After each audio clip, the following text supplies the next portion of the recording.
Suman TV ప్రేక్షకులకి మీ అనిల్ నమస్కారం. చాలా రోజుల నుంచి 31 మార్చ్ తర్వాత 2021లో కరెంట్ ఫైనాన్షియల్ ఇయర్లో ముఖ్యంగా చూసుకుంటే అసలు ఇన్కమ్ ట్యాక్స్ పే చేసే డెడ్లైన్ ఏంటి, అసలు ఇన్కమ్ ట్యాక్స్ ఎలా పే చేయాలి, ఎందుకంటే ఇండియా ఒక యంగ్ దేశం కాబట్టి ఈ యంగ్ కంట్రీలో యంగ్స్టర్స్కి స్పెషలీ కొత్త జాబుల్లో చేరుతున్నారు, కొత్త బిజినెసెస్ స్టార్ట్ చేస్తున్నారు. సో వాళ్ళందరికీ కూడా చాలా గైడెన్స్, ఒక డీపర్ సెన్స్లో గైడెన్స్ అవసరం ఉంటుంది. సో వీటి గురించి ఒక చిన్న ప్రయత్నం సుమన్ టీవీ ప్రేక్షకుల కోసం. సో ఇది ఒక first instalment or first episode అనుకోవచ్చు. సో దీని గురించి ముఖ్యంగా మన దగ్గర ఒక గెస్ట్ ఉన్నారు, Venkataramana, chartered accountant. Sir, welcome to our show. నమస్తే sir. So first of all, అసలు ఇన్కమ్ ట్యాక్స్లో ఈ ఓల్డ్ రిజిమ్ అంటే ఏంటి, న్యూ రిజిమ్ అంటే ఏంటి? సార్, ఈ రిజిమ్ అనేది ఈ సంవత్సరంలోనే ఫస్ట్ టైం పెట్టారు. 2 రకాల ట్యాక్స్ రేట్స్ స్లాబ్స్, అంటే 2 దారుల లెక్కన మనము ఏది ఆప్ చేసుకుంటే ఆ దారిలో నెక్స్ట్ 3 ఇయర్స్ ఫైల్ చేయాల్సి ఉంటుంది.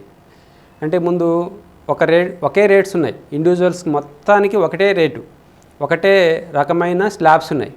ఇప్పుడు 2 రకాలు చేశారు. ఎవరైనా సరే తనకి ఇష్టం వచ్చింది, తనకు బెనిఫిషియల్గా ఉండేది ఆప్ చేసుకోవచ్చు.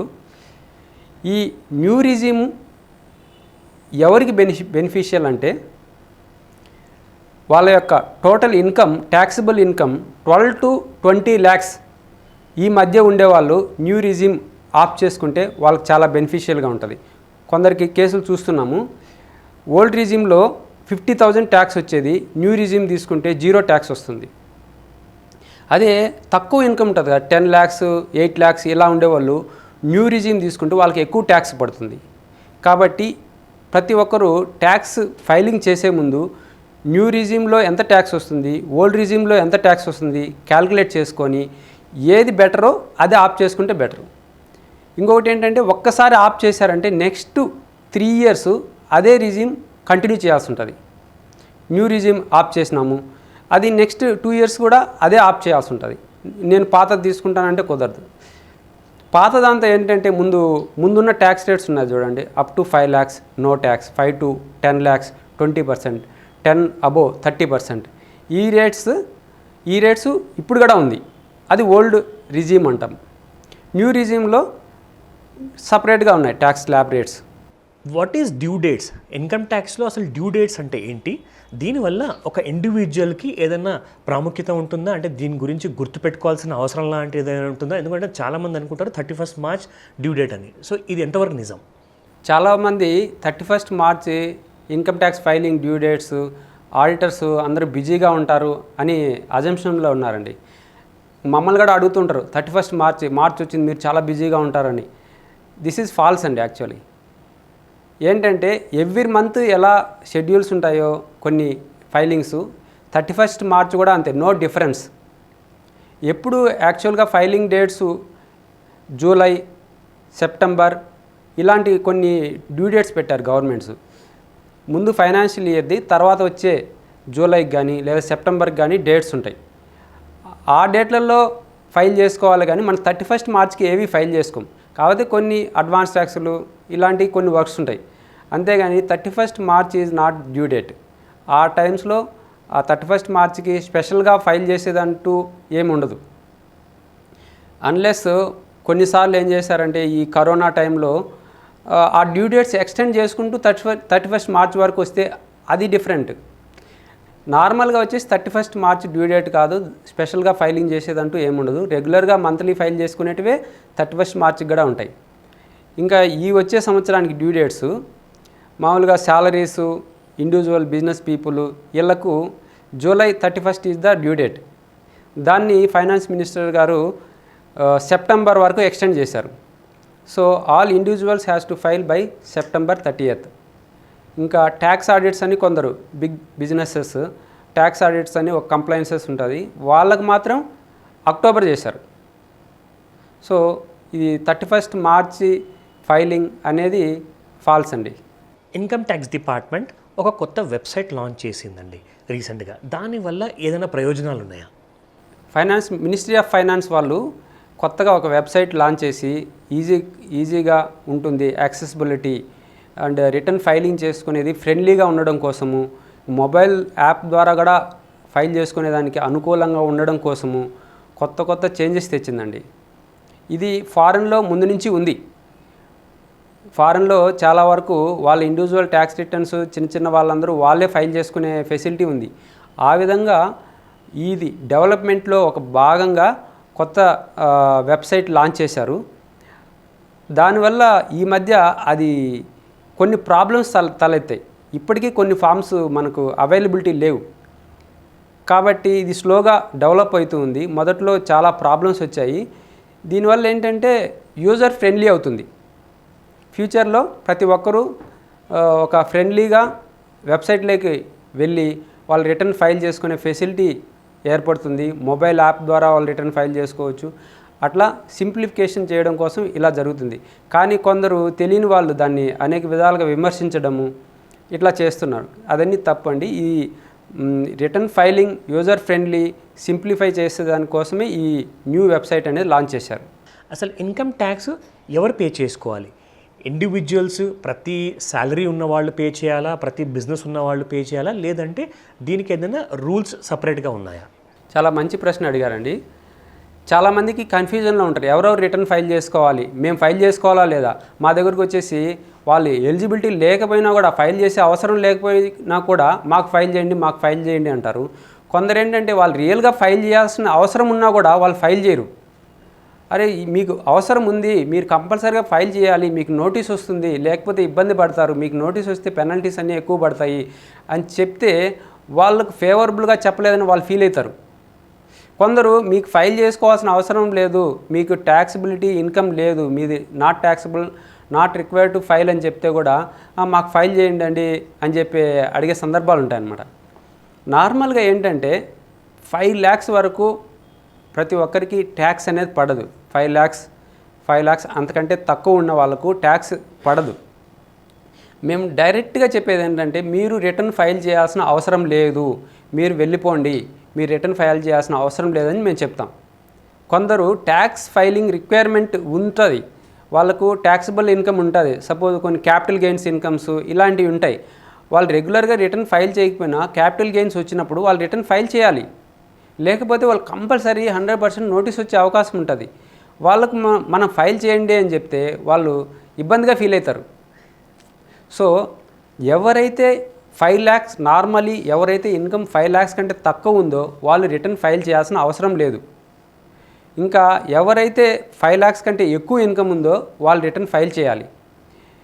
5 lakhs కంటే తక్కువ ఉండి ఎప్పుడైనా క్యాపిటల్ గెయిన్స్ ఇంకేదైనా ఎక్స్ట్రాడినరీ ఇన్కమ్ ఏదైనా వస్తే అప్పుడు కూడా వాళ్ళు ఫైల్ చేయాలి. క్యాపిటల్ గెయిన్స్ వచ్చింది, లాటరీ వచ్చింది, ఇంకేదైనా విన్నింగ్ ఫ్రమ్ హార్స్ రేస్, ఇంకేదైనా ఇలాంటి ఇన్కమ్స్ వస్తే వాళ్ళు కంపల్సరీ ఫైల్ చేయాలి. సో ఇలాంటి సందర్భాల్లోనే ఫైల్ చేయాలి. అగ్రికల్చర్ ఇన్కమ్ మాత్రమే ఉంటే ఫైల్ చేయాల్సిన అవసరం లేదు. ఈ కోవిడ్ సిచ్యువేషన్లో ముఖ్యంగా భారతదేశంలో అందరూ చాలా ప్రాబ్లమ్స్ ఎదుర్కొన్నారు. సో దీనివల్ల ఫైనాన్స్ మినిస్టర్ గారు ఎటువంటి ప్రయోజనాలు, ఏదైనా రిలాక్సేషన్స్ కానీ ఏమైనా ప్రకటించారా?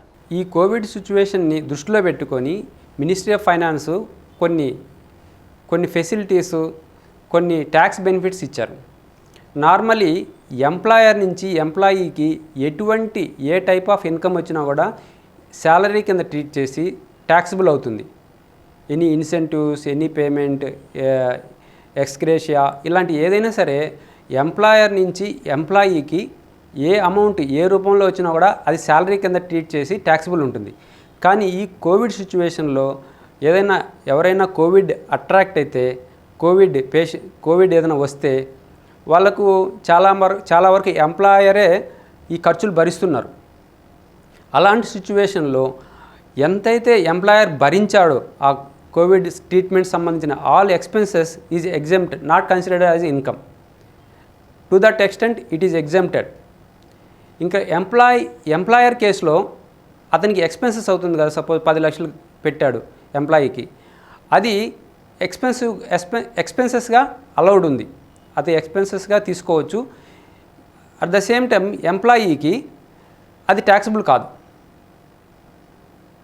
ఇంకా అదే సిచ్యువేషన్లో ఎవరి దగ్గరైనా ఫ్యామిలీ కానీ ఫ్రెండ్స్ కానీ రిలేటివ్స్ కానీ ఎవరైనా ఈ ట్రీట్మెంట్కి ఈ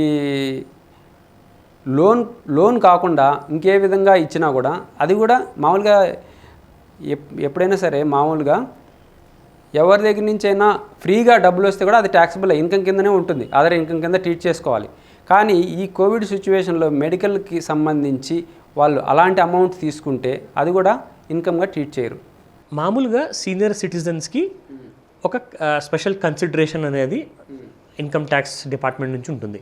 అయితే అవే కాకుండా అవేంటో ఆ డీటెయిల్గా మీరు మా ప్రేక్షకుల కోసం చెప్పండి. బట్ అదే కాకుండా ఈ కోవిడ్ సిచ్యువేషన్ వల్ల ఇంకా ఏదైనా కొత్త ఒక స్పెషల్ ప్రొవిజన్స్ ఏదైనా ప్రొవైడ్ చేశారా సీనియర్ సిటిజన్స్ కోసం? మంచి ప్రశ్న అడిగారండి. కొందరు లేడీస్కి ఏదైనా స్పెషల్ బెనిఫిట్గా ఏదైనా స్పెషల్ ట్యాక్స్ రేట్స్ కానీ బెనిఫిట్స్ ఏదైనా ఉన్నాయా, సీనియర్ సిటిజన్స్కి ఏమైనా ట్యాక్స్ బెనిఫిట్స్ ఉన్నాయా అని అడుగుతుంటారు. ముందు లేడీస్ కానీ సీనియర్ సిటిజన్స్ కానీ సపరేట్ ట్యాక్స్ రేట్స్ స్లాబ్స్ ఉన్నాయి. ఇప్పుడు అవన్నీ తీసేశారు. కామన్ ఒకటే రేటు, ఒకటే స్లాబ్స్, ఆల్ పర్సన్స్కి ఒకటే స్లాబ్స్, సీనియర్ సిటిజన్ కానీ ఉమెన్ కానీ ఎవరికైనా సరే ఒకటే స్లాబ్ రేట్స్.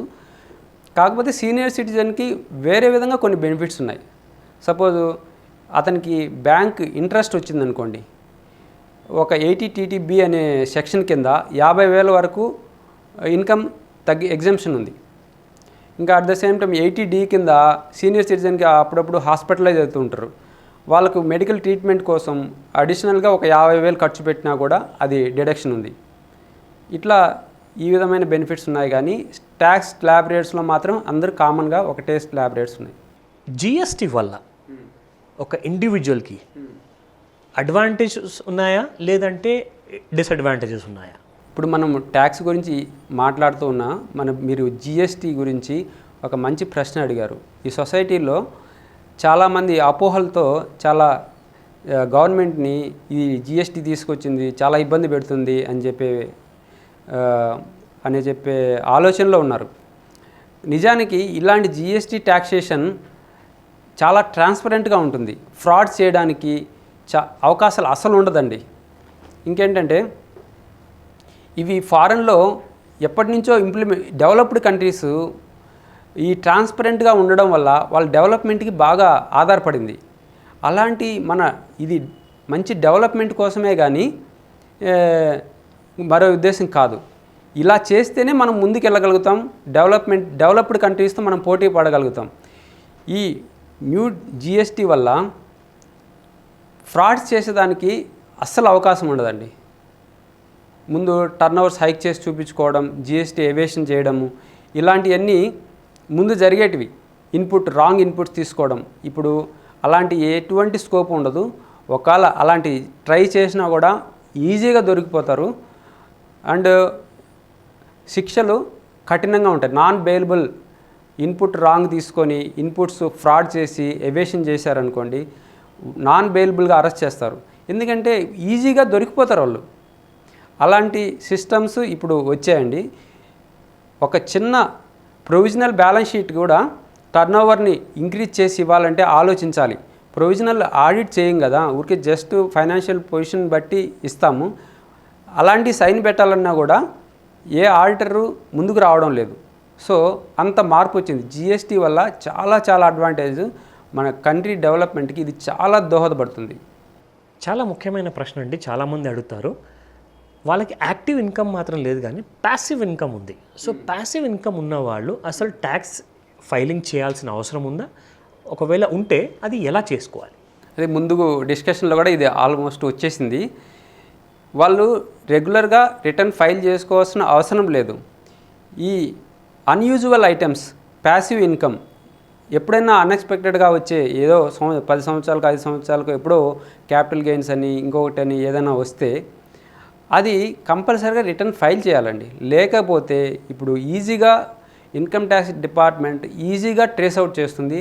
వాళ్ళు కంపల్సరీగా నోటీస్ వస్తుంది. కాబట్టి ఇటువంటి ప్యాసివ్ ఇన్కమ్ ఎవరికైనా వస్తే వాళ్ళు వెంటనే ఆడిటర్ని కన్సల్ట్ కావాలి. వాళ్ళ అడ్వైజ్ ప్రకారం రిటర్న్ ఫైల్ చేసుకోవాలి. లేదంటే నోటీస్ వచ్చిన తర్వాత మేము ఫైల్ చేస్తాము అంటే పెనల్టీసు చాలా ఎక్కువగా ఉంటాయి. సో కంపల్సరీ పెనల్టీ కట్టాల్సి వస్తుంది. Tax 100% penalty, some cases 200% penalty కూడా ఉంది. సో కంపల్సరిగా passive income, any extraordinary income ఏదైనా వస్తే వాళ్ళు కంపల్సరిగా ఆడిటర్ని కన్సల్ట్ అయ్యి వాళ్ళు రిటర్న్ ఫైల్ చేసుకోవాలండి. ముఖ్యంగా ప్రతి ఫ్యామిలీలో ఎడ్యుకేషన్, పిల్లల భవిష్యత్తు గురించి చాలా ముఖ్యమండి. సో దీనికి ఇన్కమ్ ట్యాక్స్లో ఏదైనా ప్రత్యేకమైన డిబేట్స్, ఎటువంటి అయినా డిస్కౌంట్స్ కానివ్వండి, ఆర్ ఎటువంటి అయినా ట్యాక్స్ ఎగ్జంప్షన్స్ కానీ ఏదైనా ఉంటాయా ఎడ్యుకేషనల్ ఫీజు కట్టడానికి, ఎడ్యుకేషన్ లోన్స్ తీసుకుంటే? ఒకవేళ ఇప్పుడు కామన్గా ఇండియన్ ఎడ్యుకేషన్కి కానీ లేదా అబ్రాడ్ ఎడ్యుకేషన్కి కానీ లోన్ తీసుకోవడం, ఇండియాలో కూడా కొన్ని రకాల కోర్సులు 10 లక్షలు 20 లక్షలకి వాటికి లోన్ తీసుకోవడం కామన్ అయిందండి. ముఖ్యంగా ఇది పేరెంట్స్కి వాళ్ళు మంత్లీ ఇంట్రెస్ట్ కట్టాల్సి ఉంటుంది. ఆ ఇంట్రెస్ట్ ఎంతైతే ఇంట్రెస్ట్ కడతారో ఆ ఇంట్రెస్ట్ పార్ట్ 80E అనే సెక్షన్ కింద డిడక్షన్స్ ఉంది. సో ఎంతైతే ఇంట్రెస్ట్ కడతారో అది ట్యాక్స్ బెనిఫిట్ వస్తుంది. అట్లా 8 years వరకు వాళ్ళు బెనిఫిట్ చేసుకోవచ్చు. నార్మల్లీ అంతకు మించి ఎడ్యుకేషన్ ఉండదు. అంతలోపల అతను స్టూడెంట్ కూడా అర్నింగ్లకి వస్తారు కాబట్టి లోన్ కూడా ఆల్మోస్ట్ 5 to 8 years పీరియడే ఉంటుంది కాబట్టి సో ఆ విధమైన బెనిఫిట్ ఉందండి. 80E కింద ఎంతైతే ఇంట్రెస్ట్ కడతారో అది డిడక్షన్స్ ఉంది. సో ఈ September 31 individuals income tax pay చేయడానికి లాస్ట్ డేట్ అంటారా? దీని తర్వాత ఏదైనా ఎక్స్టెన్షన్ ఉండే ఛాన్స్ ఉందంటారా? All business people, salary holders వాళ్ళు ఈ September 30th కల్లా రిటర్న్ ఫైల్ చేసుకోవాలండి, ఎక్సెప్ట్ ట్యాక్స్ ఆడిట్ అప్లికబుల్ అయ్యే పర్సన్స్. సో ఈ సెప్టెంబర్ ఇదేమైనా ఎక్స్టెండ్ చేస్తే చెప్పలేం, కానీ ప్రస్తుతానికి September 30th ఇది లాస్ట్ డేటు. మనం ఎక్స్పెక్ట్ చేయడం లేదు కూడా, ఎందుకంటే టైం ఎక్స్టెండ్ చేయరు. జూలై నుంచి సెప్టెంబర్ చేశారు. ఇంకా పరిస్థితులు కోవిడ్ సిచ్యువేషన్స్ నార్మల్గానే ఉన్నాయి, ఎక్స్టెండ్ చేయకపోవచ్చు అని నేను అనుకుంటున్నాను. Last but not the least, చాలా ముఖ్యంగా అండి, ఇది ముఖ్యంగా ఎందుకు అడగాల్సి వస్తుందంటే గత సంవత్సరం 2020 మార్చి నెల నుంచి చూసుకుంటే షేర్ మార్కెట్స్ బాగా పడ్డాయి. అక్కడి నుంచి అసలు ఎవరు ఊహించని విధంగా ఒక లైఫ్ టైం రికార్డ్స్ క్రియేట్ చేసుకుంటూ ఒక సంవత్సరంలోనే మోర్ దెన్ 100%గా నిఫ్టీ ఇండెక్సే పెరిగింది సార్. సో చాలామంది లాసెస్ చేసుకునొచ్చు, లేదంటే చాలామంది ప్రాఫిట్స్ కూడా చేసుకొని ఉండాలి. సో అలాంటి సిచ్యువేషన్లో ఈ స్టాక్ మార్కెట్లో ట్రేడర్స్కి ఆర్ షార్ట్ టర్మ్ లేదా లాంగ్ టర్మ్ ఇన్వెస్టర్స్కి ఎటువంటి ఇన్కమ్ ట్యాక్స్ ఇంప్లికేషన్స్ ఉంటాయి? ఇది 2 రకాలు ఉంటాయి సార్. Long term capital gains, short term capital gains. షేర్స్లో 1 year కంటే ఎక్కువ ఇన్వెస్ట్ చేసి హోల్డింగ్లో ఉంటే 1 year కంటే ఎక్కువ అయితే అది లాంగ్ టర్మ్, 1 year కంటే తక్కువ ఉంటే షార్ట్ టర్మ్ అవుతుంది. Short term tax implication normal రేట్సే. ఇప్పుడు వాళ్ళకున్న tax rates, slab rates 10, 20, 30% slab రేట్స్లోనే నార్మల్ ఇన్కమ్గా ట్రీట్ చేస్తారు.